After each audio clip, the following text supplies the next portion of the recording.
Hello and welcome to my video all about how to make puffy paint using salt. Puffy paint is a great alternative to regular paint because it sets hard and adds an interesting 3D texture to the painting.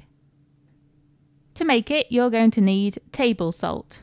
Make sure you don't use rock salt, it has to be the small crystals of salt. Plain flour, a measuring cup or jug, something to stir the mixture with. In my case, I'm using a paint stirring stick. Ziploc bags, one for each colour of paint you want to use. Scissors, food colourings, a variety of coloured card to paint on, as well as some weighing scales. We start off the recipe with an equal mix of salt, flour and water. In my case, I'm just measuring out 60 grams of flour, then adding 60 grams of salt, and I pour this into my measuring cup, which I've already put 60 millilitres of tap water into. I then stir it all together. You'll notice that the mixture is quite difficult to stir at the beginning because it's very dry. The last thing we want this paint to be is too runny.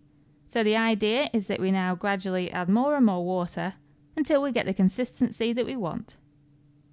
So that's exactly what I'm going to do. I'm just going to add a little bit more water and give it a mix. You don't really want to be adding more than a couple of tablespoons of water at one time.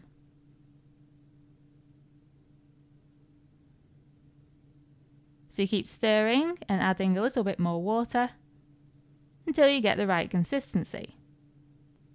If you've ever piped icing, then that's the consistency we're going for. You basically want to make a paste so that you can squeeze it through a hole in a Ziploc bag and it will hold its shape, rather than being so runny that it will run all over the card. I'm only going to be demonstrating this in one single colour, so I'm going to add my food colouring now.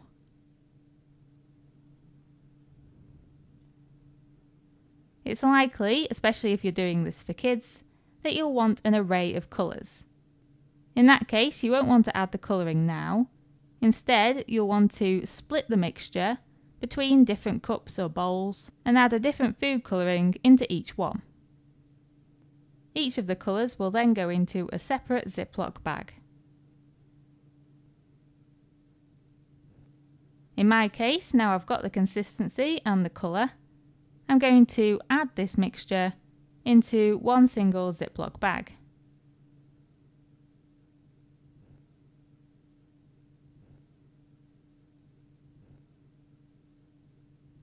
I make sure to close the top.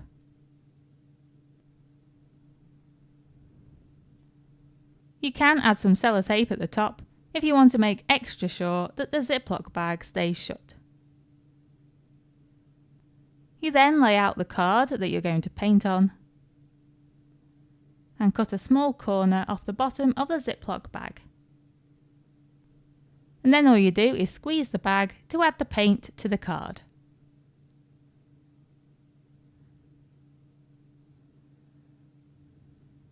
I'm just doing some squiggles and shapes here, and then I'm going to leave it to dry and show you what the result looks like. And as you can see, after a couple of hours in a warm room, the paint sets hard. Hard enough to crack it, in fact. It keeps its 3D shape, and also it's quite sparkly and crystalline because of the salt. And that's it, that's how you make puffy paint with salt. I really hope you have fun with it, and thank you very much for watching.